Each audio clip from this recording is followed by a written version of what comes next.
Subscribe करें friend of student channel और साथ में ही बेल आइकन भी दबा दें ताकि नोटिफिकेशन मिलती रहे। बच्चों, प्रश्नावली 9.3 का 5वां सवाल है। एक ऐसे बेलन की ऊंचाई ज्ञात कीजिए जिसका आयतन 1.54 मीटर क्यूब और जिसके आधार का व्यास 140 सेंटीमीटर है। तो चलिए बच्चों, सवाल को हल करते हैं। आसान सा सवाल है, एक एक चीज़ आपको अच्छे से समझा दूंगा, सवाल आपको समझ में आ जाएगा। ठीक है बच्चों, तो चलिए बच्चों इस सवाल को सॉल्व करते हैं। तो देखो बच्चों, सवाल में हमें बेलन के आधार का व्यास दे रखा है 140 सेंटीमीटर और आयतन दे रखा है 1.54 मीटर क्यूब। हमें h निकालना है, यानी इस बेलन की ऊंचाई निकालनी है। तो बच्चों ऊंचाई निकालेंगे हम इस बेलन के आयतन से। ठीक है, देखो कैसे। सबसे पहले बच्चों हम इस बेलन की त्रिज्या निकाल लेते हैं। ठीक है, क्योंकि हमें त्रिज्या की जरूरत पड़ेगी। तो बेलन का व्यास है 140 सेंटीमीटर। तो बच्चों त्रिज्या यानी r कितनी हो जाएगी? भाई त्रिज्या होती है व्यास की आधी, तो त्रिज्या हो जाएगी 140 की आधी, यानी 140/2। ठीक है, अब 2 से बच्चों 140 70 बार में हो जाएगा कैंसिल, तो त्रिज्या हो जाती है 70 सेंटीमीटर। ठीक है, अब देखो बच्चों त्रिज्या है सेंटीमीटर में, जबकि हमें बेलन का आयतन दे रखा है मीटर क्यूब यानी मीटर में। तो सबसे पहले हम क्या करेंगे बच्चों, इस त्रिज्या को भी मीटर में चेंज कर लेते हैं। ठीक है, तो सेंटीमीटर को मीटर बनाने के लिए हमें क्या करना होता है? 100 का भाग करना होता है। तो हम 70 को 100 से कर देते हैं भाग, ये बन गया मीटर। ठीक है, अब बच्चों यहाँ 1 0 से 1 0 हो जाएगा कैंसिल, तो क्या बचेगा? 7/10।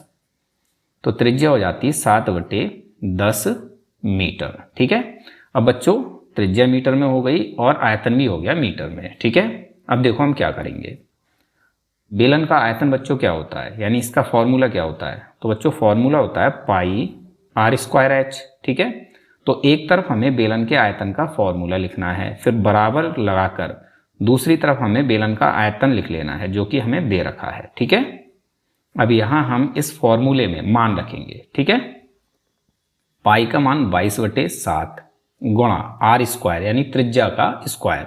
तो त्रिज्या बच्चों कितनी है? 7/10 मीटर। ठीक है, अब क्योंकि बच्चों r पर स्क्वायर है तो हमें 7/10 को 2 बार लिखना है, 7/10 गुणा 7/10। ठीक है, फिर गुणा लगाकर h लिख लेंगे, h यानी ऊंचाई, ये हमें निकालनी है। तो इसको हमें ज्यों का त्यों रखना है, बराबर में है 1.54। ठीक है, समझ में आ गया यहाँ तक? ठीक है, अब इसको सॉल्व करते हैं। तो देखो बच्चों 7 से ये 7 हो जाएगा कैंसिल, ऊपर बचेगा 22 गुणा 7 गुणा h और नीचे बचेगा 10 गुणा 10। अब इसको हमें कैंसिल नहीं करना है। ठीक है, इसको ज्यों का त्यों लिखेंगे गुणा करके। 22 गुणा 7 ये हो जाएगा बच्चों 154। ठीक है, और बटे में हो जाएगा 10 गुणा 10 100, फिर गुणा में है h, तो ये आ जाएगा ज्यों का त्यों, बराबर में है 1.54। ठीक है, अब यहाँ हमें क्या करना है, 154/100 की साइड चेंज कर लेनी है, तो हमें इस बेलन की ऊंचाई मिल जाएगी। ठीक है, तो यहाँ रहेगा h बराबर में है 1.54। ठीक, अब देखो बच्चों 100 यहाँ बटे में है, जब इसकी साइड चेंज करेंगे तो ये आ जाएगा इसके साथ गुणा में। ठीक है, और 154 h के साथ है गुणा में, तो इसकी साइड चेंज करेंगे, ये आ जाएगा इसके बटे में।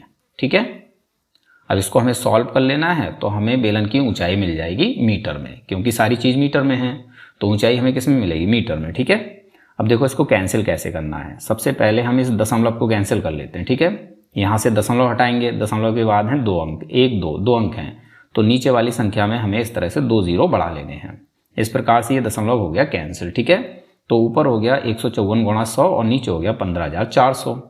अब 2 0 से ये 2 0 कैंसिल कर लेते हैं। ठीक है, और 154 से ये 154 एक बार में कैंसिल हो जाएगा, तो क्या बचेगा बच्चों? 1 गुणा 1, और 1 गुणा 1 कितना होता है? 1 होता है। ठीक है, तो बेलन की ऊंचाई ये हो जाती है 1 और ये होगी मीटर। ठीक है, क्योंकि सारी चीज़ें मीटर में हैं तो ऊंचाई किस में हो जाएगी? मीटर में।